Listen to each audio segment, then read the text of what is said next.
ኪሳራ የሌለው ትርፋማ የሆነ የቢዝነስ ሐሳብ ይዤላችሁ መጥቻለሁ። ይህም የቢዝነስ ሐሳብ የወንዶች የጸጉር ቤት የውበት ሳሎን ነው። ይህንን ቢዝነስ ለመጀመር የሚያስፈልጋችሁ እቃና ብራቸው ምን ያህል እንደሆነ ይዤላችሁ መጥቻለሁ። የመጀመሪያው ቶንዶስ ነው። ቶንዶስ እስከ 7000 ብር ታገኛላችሁ። ሁለት ቶንዶስ ብትገዙ 14000 ይፈጅባችኋል። እንዲሁም ደግሞ ቅርጽ ማውጫ 7.5000 ብር ታገኛላችሁ። ሲባዛ በሁለት 15000 ብር። እንዲሁም ደግሞ ጸጉር የምትቆርጡበት ወንበር በተለያየ አይነት ኳሊቲ አለው። አንዱን አሪፍ ኳሊቲ ያለውን እስከ 60000 ብር ታገኛላችሁ። ሁለት ብትገዙ 120000 ብር ይፈጅባችኋል። እንዲሁም ደግሞ ጸጉር ማጠቢያ 32000 ብር ይፈጅባችኋል። ስተሪላይዘር 4.5000 ብር ይፈጅባችኋል። እንዲሁም ደግሞ መደርደሪያና መስታወቶችን 7000 ታገኛላችሁ። ሁለት ብትገዙ 14000 ይፈጅባችኋል። እንዲሁም ደግሞ ወረፋ የሚጠብቁ ሰዎች የሚቀመጡበት ወንበር በ5000 ብር ታገኛላችሁ።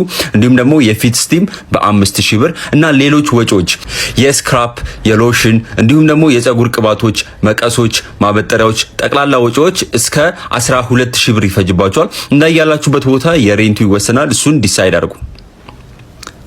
ቪዲዮ ከተመቻችሁ ላይክ፣ ፎሎ ማድረግ እንዳትረሱ። ሙሉ ቪዲዮን የዩቲዩብ ቻናል ላይ ማግኘት ይችላሉ።